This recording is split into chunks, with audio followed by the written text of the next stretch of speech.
Olá, seja bem-vinda e bem-vindo. Está no ar o Fatos em Foco, a sua revista eletrônica que leva até você cultura, informação e entretenimento. E te convido agora a acompanhar os principais destaques desta edição. As apostas via internet e as canetas emagrecedoras estão ocupando cada vez mais espaço no orçamento das famílias brasileiras. Você vai conhecer a cidade de Alcobaça, no extremo sul da Bahia, que é um dos destinos turísticos preferidos do Nordeste brasileiro. E ainda, um estudo do Reino Unido revela que a chamada dieta cetogênica pode melhorar quadros de depressão resistente ao tratamento. Tudo isso e muito mais é o que você acompanha a partir de agora no Fatos em Foco. E 80% dos corais do planeta já passaram por um processo de branqueamento. A situação provocada pelo aquecimento global causa graves problemas à vida marinha, como foi comprovado no maior estudo já feito até hoje por especialistas do mundo inteiro. Cerca de 80% dos recifes de coral do planeta foram afetados por branqueamento em níveis moderado ou severo durante o terceiro evento global do fenômeno, ocorrido entre 2014 e 2017. A conclusão faz parte de um estudo internacional publicado na revista científica Nature, que aponta a ainda mortalidade moderada ou alta em aproximadamente 35% das áreas analisadas, evidenciando a dimensão dos danos aos ecossistemas marinhos. O branqueamento ocorre quando o aumento da temperatura dos oceanos provoca a ruptura da relação entre os corais e as microalgas, que vivem nos tecidos deles e são responsáveis por fornecer grande parte da energia necessária à própria sobrevivência. Sem essas algas, os corais perdem a coloração característica, ficam mais frágeis, crescem menos e reduzem a própria capacidade de reprodução. A pesquisa é considerada a mais ampla já realizada sobre esse episódio e reuniu informações de mais de 15 mil levantamentos feitos em diferentes regiões oceânicas. Além da abrangência global, a duração chamou a atenção dos pesquisadores. Foram 3 anos consecutivos de branqueamento, algo inédito em eventos dessa natureza. O estudo aponta que o aquecimento dos oceanos tem intensificado e tornado mais frequente as ondas de calor marinhas, reduzindo o tempo de recuperação dos recifes entre um episódio e outro. No Brasil, os impactos desse terceiro evento global foram considerados menores em comparação com outras regiões, possivelmente devido a características locais, como maior nebulosidade da água em alguns recifes, o que pode diminuir a incidência solar. Além do prejuízo ambiental, a degradação dos recifes afeta a proteção do litoral, a pesca, o turismo e o sustento de milhões de pessoas, reforçando a necessidade de reduzir emissões de gases de efeito estufa, preservar áreas ainda resistentes e controlar a poluição costeira. As bitucas de cigarro estão entre os resíduos mais comuns em poluente do mundo, mas a reciclagem delas pode virar um negócio milionário ou até na construção civil. As bitucas podem levar até 15 anos para se decompor e, nesse período, liberam substâncias tóxicas que contaminam o solo, a água e afetam a vida marinha. Mas a transformação do descarte em matéria-prima virou inovação e negócio. Um projeto começou há 16 anos e, depois de muita pesquisa e investimento, já conseguiu alinhar sustentabilidade, educação ambiental e geração de renda. Foram instaladas cerca de 150 coletores e o projeto se iniciou. Atualmente são cerca de 9 mil pontos de coleta espalhados por diferentes estados brasileiros, muito deles em praias, espaços públicos e áreas de grande circulação. O outro obstáculo seria como tratar o material. A resposta veio em uma pesquisa desenvolvida pela Universidade de Brasília, que resultou em uma tecnologia capaz de eliminar as toxinas presentes nas bitucas e reaproveitar o resíduo com segurança. Depois de tratadas, as bitucas se transformaram em uma massa versátil, sem cheiro e livre de toxinas. Depois de pronta, a massa foi destinada a artesãos, artistas e projetos sociais, que geraram renda fabricando produtos. O material também ganhou aplicações na construção civil, Para o desenvolvimento do processo e a viabilização do negócio, foi investido cerca de R$1 milhão ao longo de 6 anos. O esforço deu resultado. No ano passado, o projeto faturou aproximadamente R$3 milhões. O material já processado das bitucas de cigarro foi usado em uma pista de skate sustentável, construída com a celulose reciclada misturada ao concreto, em Ubatuba, no litoral do estado de São Paulo. O custo final da pista caiu pela metade. O trabalho escravo, que muita gente imagina fazer parte apenas do passado, continua sendo uma realidade no Brasil. Como no Mato Grosso do Sul, só no último ano os números de resgates cresceram de forma expressiva. Os auditores do Ministério do Trabalho denunciam um apagão na fiscalização justamente no mês em que o país lembra o Dia Nacional de Combate ao Trabalho Análogo à Escravidão.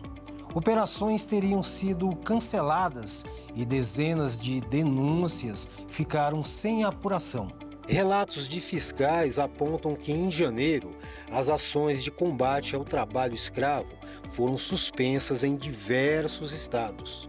Pelo menos 78 denúncias não teriam sido fiscalizadas. Segundo os auditores, o problema está ligado à insatisfação com decisões recentes do ministro do Trabalho, Luiz Marinho, que passou a reavaliar pessoalmente processos de inclusão de empresas na chamada lista suja.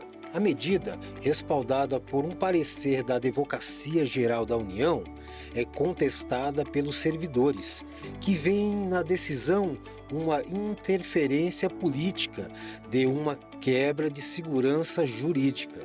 Em dezembro, mais de 300 auditores assinaram um documento informando que não realizarão novas fiscalizações, sem garantias de que não sofreriam retaliações. O ministro do Trabalho negou a paralisação das ações e afirmou que as fiscalizações continuam nas unidades regionais. A Polícia Federal disse que apenas 3 operações não contaram com o efetivo e que as demais poderiam ocorrer normalmente. Mesmo com as negativas oficiais, auditores de 17 estados e do Distrito Federal relatam cancelamentos de operações e alertam para o risco de impunidade. O caso levanta um debate sério sobre a autonomia da fiscalização e a efetividade do combate ao trabalho escravo no país. A nota do Brasil caiu 1 ponto e o país repetiu o resultado ruim na série histórica da ONG Transparência Internacional, que mede a percepção da corrupção. O país ficou na posição 107 entre os 182 países avaliados. O Brasil manteve no ano passado a 2ª pior nota da série histórica no Índice de Percepção da Corrupção, o IPC. O levantamento anual da Transparência Internacional mede como especialistas e executivos enxergam o nível de corrupção no setor público. O país marcou 35 pontos, numa escala que vai de 0 a 100. Nessa escala, quanto menor a nota, pior a percepção. Com isso, ficou na posição de número 107 entre 182 países e territórios avaliados. Em relação a 2024, quando o Brasil já havia registrado 34 pontos, houve alta de 1 ponto, mas, segundo a organização, essa variação indica uma estagnação. O IPC é considerado o principal ranking internacional sobre corrupção e é publicado desde 1995. A metodologia atual, que permite comparação ano a ano, é usada desde 2012. O índice não mede casos concretos nem soma investigações ou denúncias. Ele reúne dados de até 13 fontes independentes e captam a percepção de especialistas, pesquisadores, executivos, instituições que acompanham governança e integridade pública. Para o diretor executivo da Transparência Internacional no Brasil, Bruno Brandão, o Brasil chamou a atenção internacional no ano passado, principalmente pela resposta firme e histórica do Supremo Tribunal Federal na responsabilização do ex-presidente Bolsonaro e outros que atentaram contra a democracia. Um brasileiro bateu o recorde mundial ao correr em esteira durante 24 horas. O nome do multiatleta vai novamente para o livro do Guinness dos Recordes. 5, 4, 3, 2, 1.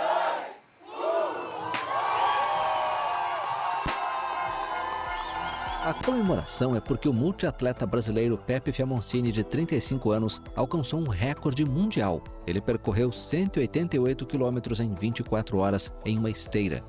Fiamoncini completou o desafio em uma academia na praia de Ipanema, no Rio de Janeiro. Ele havia iniciado sua corrida, equivalente a mais de 4 maratonas, na manhã anterior. Acabamos de passar das 12 horas, metade do desafio.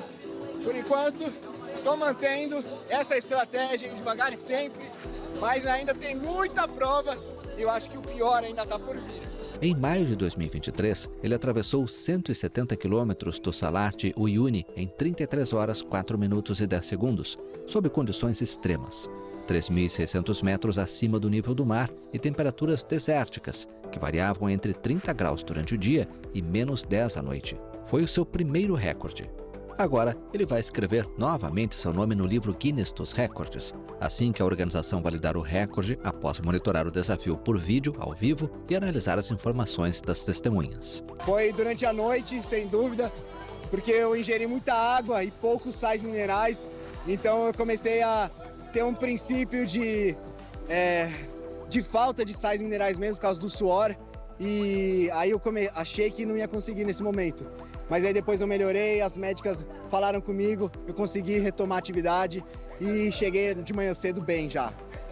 Em outubro do ano passado, na esteira, Fiamoncini estabeleceu seu segundo recorde, 110 quilômetros em 12 horas, um prenúncio para as 24 horas, seu terceiro recorde, durante o qual fez breves pausas para ir ao banheiro ou trocar de tênis. Estar ao lado do Pepe todos os dias é desafiador, mas também incentiva muito, porque ele é muito disciplinado e ele faz a gente querer ser assim também. E vê-lo conquistar isso hoje enche o coração de alegria, porque ele merece muito.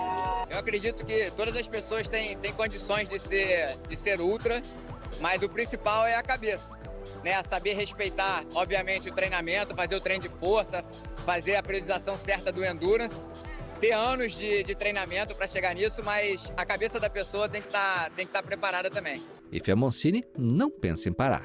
O próximo desafio em mente é a Badwater, considerada a outra maratona mais exigente do mundo, com um percurso de 217 quilômetros no Vale da Morte, na Califórnia, em temperaturas extremas, que chegam a 50 graus.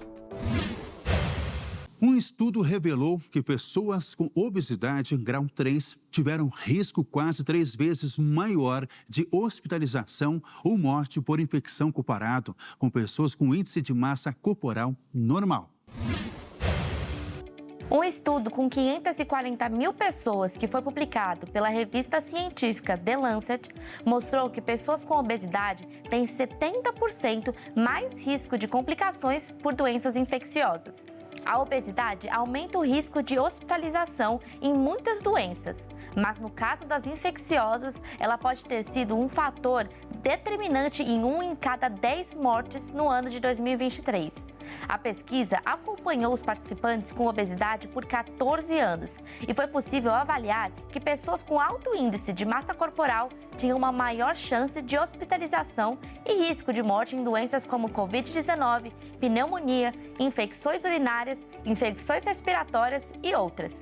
Inclusive, o ponto de início do estudo foi o alto índice de mortes entre pessoas com obesidade durante a pandemia de Covid.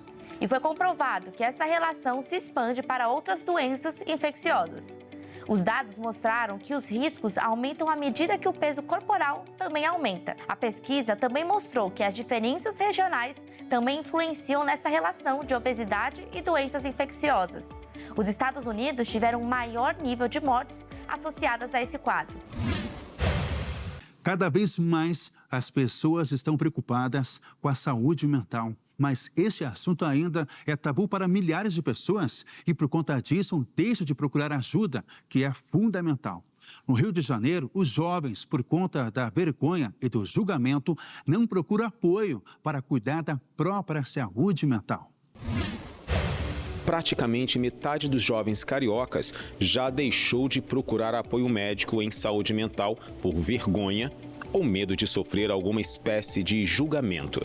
Apesar de cada vez mais presente no debate público, a saúde mental ainda enfrenta barreiras importantes para uma parcela considerável da população da capital fluminense. Cerca de 49% das pessoas entre 18 e 29 anos já deixaram de buscar ajuda profissional por receio de rótulos sociais. O dado expõe como o estigma ainda pesa na tomada de decisão, mesmo em uma geração considerada mais aberta ao diálogo sobre emoções e bem-estar. Ao mesmo tempo, a consciência sobre a importância do tema é alta, já que quase 80% dos entrevistados reconhecem que a saúde mental impacta diretamente a saúde física, o que evidencia um paradoxo entre informação e comportamento. Eles entendem a relação entre o corpo e a mente, mas quase metade não procura ajuda. Os mais jovens sabem que cuidar da mente é fundamental para a qualidade de vida, mas ainda encontra obstáculos emocionais, culturais e sociais para transformar esse entendimento em ação. O Brasil entra em 2026 com um desafio histórico na formação de leitores. Pela primeira vez, o número de não leitores supera o de leitores no país. Os dados acendem um alerta sobre o futuro da leitura, da educação e do acesso ao conhecimento.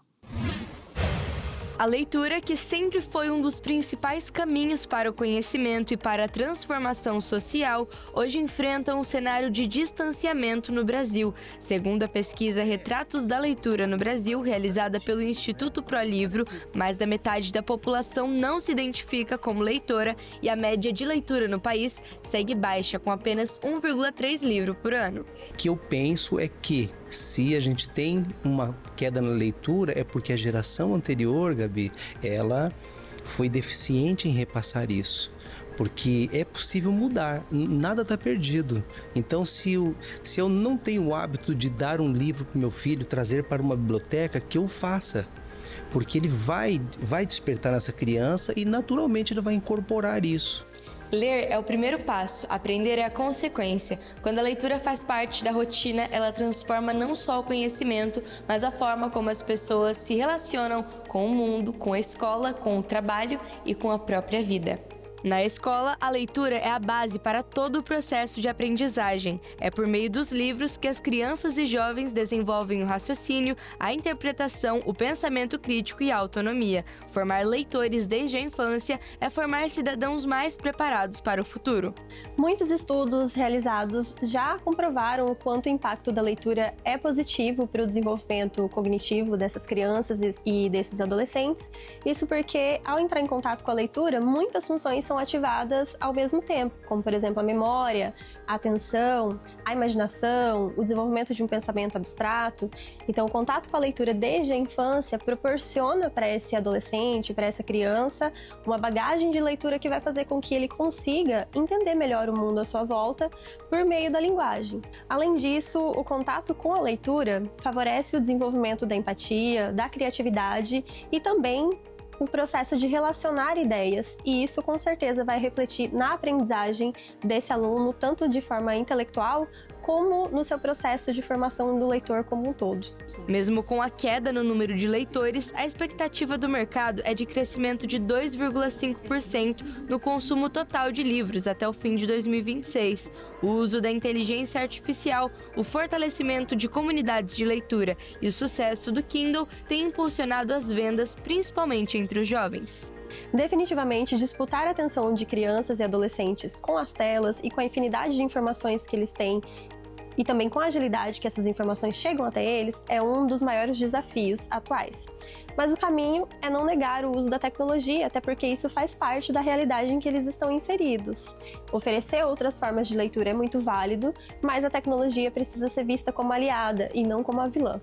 A previsão é de mais de 10 mil títulos inéditos publicados no Brasil ao longo do ano. Em um cenário de transformação, o desafio não é apenas formar leitores, mas formar cidadãos mais críticos, conscientes e preparados para o futuro. Fazer com que a leitura volte a ocupar um espaço central na vida dos brasileiros é mais do que um desafio educacional, é uma necessidade social. Para estimular o interesse desse aluno pela leitura, é preciso respeitar o seu gosto literário, oferecer diversas possibilidades de acesso a textos com gêneros distintos e também respeitar as faixas etárias. Enquanto isso, a escola, na sua responsabilidade, precisa oferecer grupos de leitura, projetos literários, acesso a momentos que façam com que esse aluno tenha prazer em ler. Agora eu falo do homem mais tatuado do Brasil, Leandro de Souza, que se prepara para a 6ª sessão de laser para eliminar os desenhos no rosto. A operação deve acontecer em março. O rosto que por anos ficou escondido agora passa por um processo de ressurgimento, sessão por sessão. Leandro Souza, de 34 anos, morador de Bagé, no sul do estado, vive uma transformação que começa na pele, mas não termina nela. Conhecido nacionalmente por ter o corpo quase todo coberto por tatuagens, ele decidiu remover os desenhos do rosto. Em uma publicação no início desta semana, Leandro colocou lado a lado 2 imagens separadas por 3 anos. Em 2023, o rosto que ainda estava completamente tatuado. Agora, em 2026, os sinais visíveis do avanço do tratamento. Ao longo de 2 décadas, ele chegou a ter cerca de 95% do corpo tatuado, somando mais de 170 desenhos. O título de mais tatuado do Brasil foi reconhecido oficialmente em um evento internacional realizado em Santa Rosa, no noroeste do estado. O procedimento acontece em São Paulo de forma gratuita. A remoção é feita por um profissional que se sensibilizou com a história de Leandro. Já foram 5 sessões de laser. A 6ª está prevista para março. No total, estão previstas 8 sessões para completar o tratamento. A decisão veio depois de uma mudança profunda de vida. Foi em um albergue municipal de Bagé que ele teve o primeiro contato com o evangelho. E após anos de dependência química, a fé marcou o início de um novo caminho. As apostas via internet e as canetas emagrecedoras estão ocupando cada vez mais espaço no orçamento das famílias brasileiras. Para dar conta de uma renda que também tem que acomodar serviços como celular e companhia. A alternativa tem sido tirar da cesta de compras alguns produtos básicos que antes jamais seriam dispensados. A expansão das apostas online, conhecidas como bets, e o avanço do uso de canetas emagrecedoras têm pressionado o orçamento das famílias brasileiras. Pesquisas qualitativas inéditas da Nielsen Consumer, empresa líder mundial em inteligência do consumidor, apontam que as plataformas de apostas já estão presentes em 26% dos lares do país, com maior incidência nas classes D e E. No mesmo recorte, medicamentos injetáveis para perda de peso aparecem em algo entre 25% e 35% das residências, considerando produtos regularizados, alternativas irregulares e até versões manipuladas, prática proibida pela Agência Nacional de Vigilância Sanitária. Os dados têm como base o painel de lares da empresa, que acompanha pouco mais de 8 mil domicílios de forma contínua e cruza informações com vendas no varejo, incluindo farmácias. Embora o relatório completo ainda vai ser divulgado, os resultados preliminares já indicam mudança relevante no padrão de consumo das famílias, com novas prioridades disputando espaço no orçamento mensal. No varejo farmacêutico, o impacto é visível. Durante a última Black Friday, 3 dos 5 produtos mais vendidos em farmácias foram canetas emagrecedoras. O custo mensal do tratamento varia bastante. Medicamentos mais conhecidos, como o Mounjaro, partem em cerca de R$ 1.400, enquanto outras opções inferiores giram em torno de R$ 300 por mês. No caso das apostas, o peso recai especialmente sobre as famílias de menor renda, onde a prática muitas vezes é vista como tentativa de complementar ganhos. Segundo a pesquisa TIC Domicílios 2025, ao menos 19% dos usuários de internet no Brasil realizaram apostas online. Dados da Secretaria de Prêmios e Apostas mostram que o setor movimentou 37 bilhões de reais em receita bruta no último ano. Especialistas ressaltam que bets e canetas não são os únicos fatores fatores por trás da reorganização do consumo. A ampliação da inclusão financeira, com o percentual de brasileiros com conta de alguma instituição saltando de 56% em 2011 para mais de 86% em 2024, permitiu maior acesso a crédito e financiamento de bens de maior valor. Ao mesmo tempo, as famílias enfrentaram inflação elevada, crises sucessivas e aumento de 12% nos preços dos alimentos no último ano, enquanto o consumo caiu 0,6%, cenário que exige cada vez mais ajustes para equilibrar as contas. O paciente mais jovem a receber a polilaminina no Brasil e o primeiro de Mato Grosso do Sul relatou que voltou a movimentar a ponta de um dos dedos da mão 12 dias após a aplicação da proteína. O paciente mais jovem a receber a polilaminina no Brasil e o primeiro de Mato Grosso do Sul, Luiz Otávio Santos Nunes, de 19 anos, voltou a movimentar a ponta de um dos dedos da mão 12 dias após a aplicação da proteína, que ocorreu no Hospital Militar de Campo Grande. Luiz Otávio é militar do Exército Brasileiro e ficou tetraplégico após um acidente com arma de fogo em outubro do ano passado. Para ter acesso ao medicamento, ainda em fase experimental, ele precisou recorrer à Justiça. A proteína está em estudos clínicos na Agência Nacional de Vigilância Sanitária, a Anvisa.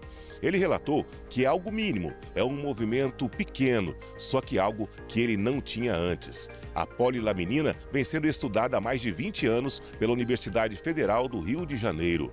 O composto é uma versão recriada em laboratório da laminina, proteína presente no desenvolvimento embrionário e ajuda os neurônios a se reconectarem. As lesões da medula, como de Luiz Otávio, os sinais elétricos do cérebro deixam de chegar ao corpo porque as fibras nervosas são rompidas.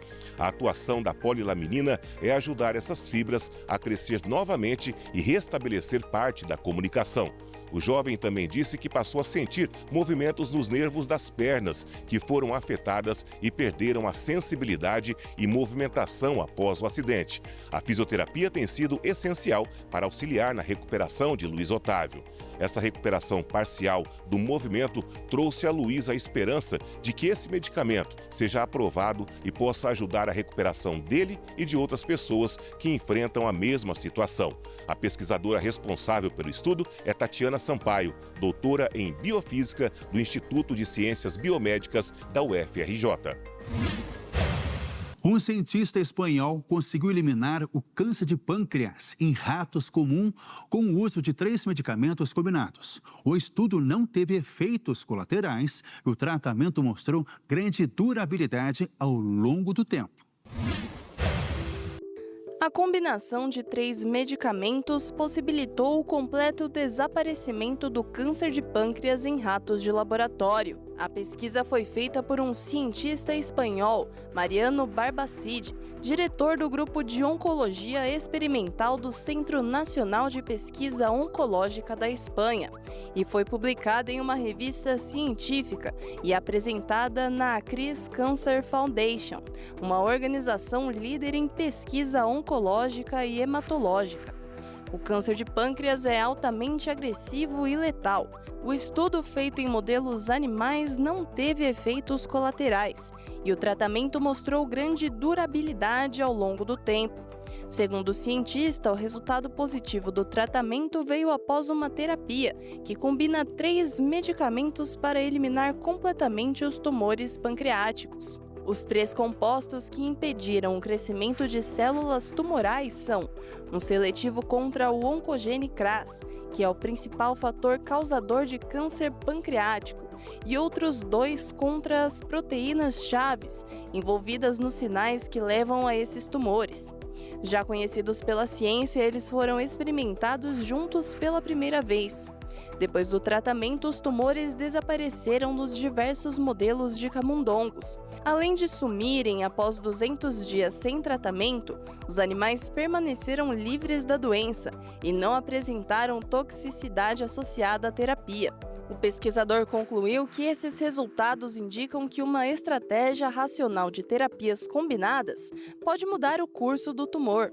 Após a publicação dos resultados, a equipe do cientista quer se concentrar no lançamento de um ensaio clínico em humanos, ainda este ano, ou no máximo em 2027. No Rio Grande do Sul, uma história de conquista e solidariedade. Uma menina de 5 anos venceu uma das provas de um rodeio, mas o que realmente chamou atenção foi um gesto que veio depois da vitória.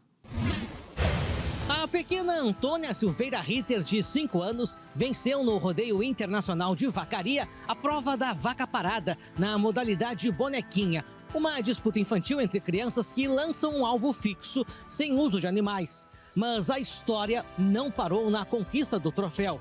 Depois da vitória, Antônia doou os cabelos para a Liga Feminina de Combate ao Câncer de Campo Bom, cidade onde mora, na região metropolitana de Porto Alegre.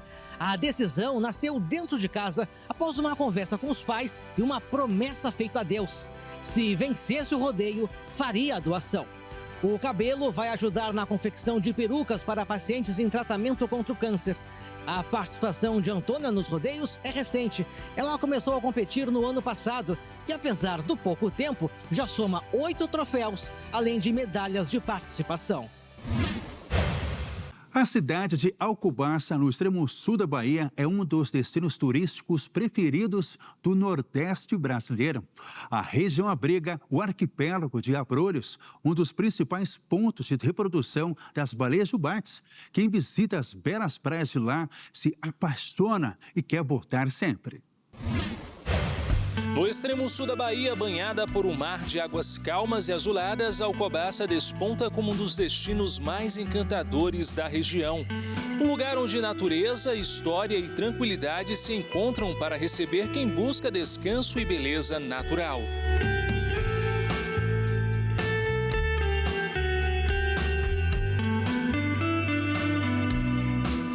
Com mais de 30 quilômetros de praias praticamente intocadas, Alcobaça oferece cenários que parecem ter saído de cartões postais.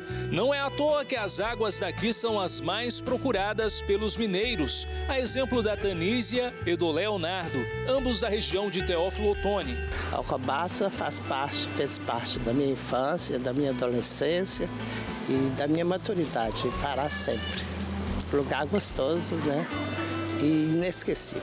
Tranquilidade, Alcobaça, as pessoas aqui das cidades, a calma, né, do mar, muito bom. Fui criado aqui, então tenho o costume de vir aqui todos os anos. Estava falando que é um ponto de encontro da família também. Sim, esse ano nós conseguimos reunir 130 pessoas, encontro pessoal espalhado pelo Brasil todo e acaba que faz um esforço maior para nos encontrarmos aqui em Alcobaça. Além das praias, Alcobaça guarda um tesouro que atrai visitantes do mundo inteiro, o arquipélago de Abrolhos. De julho a novembro, o município se transforma em um dos pontos de partida para quem deseja observar as baleias jubarte, que escolhem essa região para acasalar e amamentar seus filhotes. Silmar e Nadjanária são responsáveis por passeios de barco.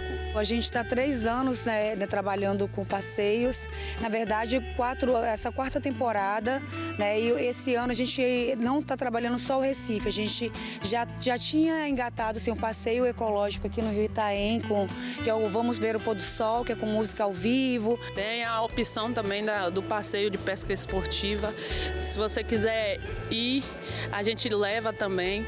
Tem várias pedras, várias posições, com bastante peixe, qualidade de peixe também.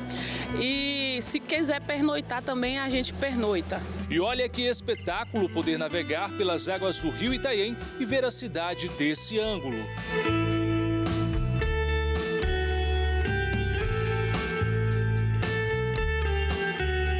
O centro histórico também impressiona preservando construções antigas, que mantém viva a memória da colonização portuguesa.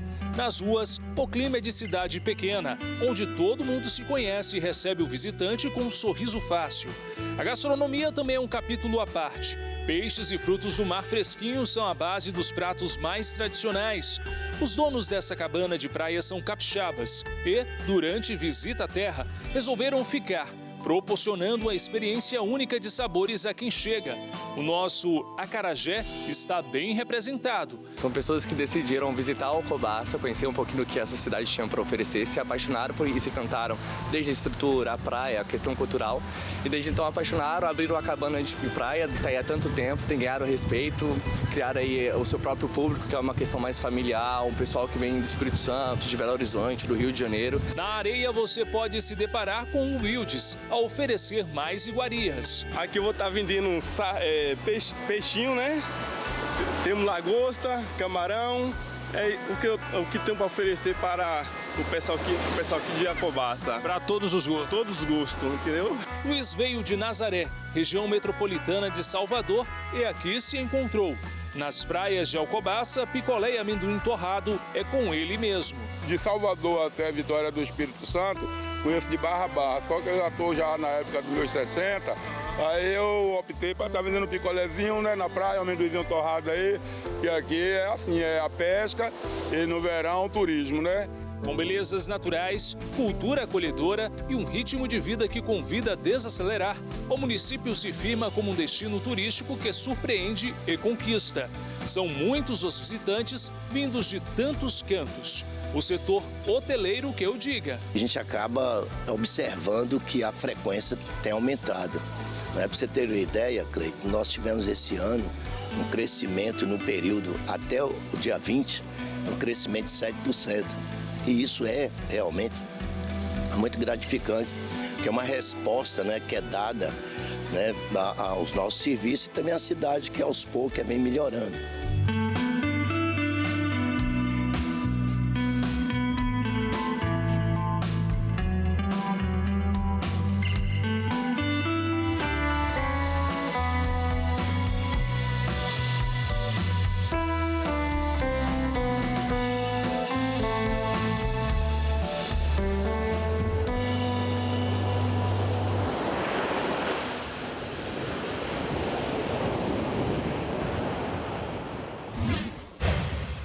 Um estudo do Reino Unido revela que a chamada dieta cetogênica pode melhorar quadros de depressão resistente ao tratamento. O regime alimentar consiste em reduzir o consumo de carboidratos e aumentar a ingestão de gordura e proteínas. A pesquisa publicada na revista científica JAMA Psychiatry mostrou que a adoção da dieta cetogênica pode contribuir e melhorar os quadros de depressão resistente ao tratamento, ou seja, quando os sintomas persistem mesmo após o uso de 2 tipos de antidepressivos diferentes. A dieta cetogênica consiste basicamente em reduzir o consumo de carboidratos e aumentar a ingestão de gordura e proteínas. Ela é considerada um regime bastante restritivo, com somente de 5 a 10% das calorias vinda dos carboidratos. Em geral, essas dietas com restrição de carboidratos são indicadas para o controle de diabetes tipo 2, a redução de gordura corporal em obesidade, o tratamento de epilepsia e distúrbios neurológicos, em pacientes com doenças autoimunes, para mulheres na menopausa e pacientes com síndrome fúngica ou disfunções no aparelho digestivo. Mas os pesquisadores do novo estudo mostraram que ela também pode ser uma aliada para alguns quadros de depressão. Uma pesquisadora da Universidade de Oxford, no Reino Unido, e uma das autoras do estudo, explica que a dieta pode auxiliar em alguns tipos de tratamentos, mas que não é uma cura e nem substitui as terapias existentes. Os resultados apontam uma diminuição no nível da gravidade da depressão. Apesar dos resultados positivos, o grupo ainda desconhece qual seria o princípio ou mecanismo específico da dieta que contribui para essa melhora nos quadros depressivos. E o Fatos em Foco fica por aqui. Para rever as reportagens dessa edição, acompanhem as nossas redes sociais. Obrigado pela sua companhia e até a próxima. Tchau!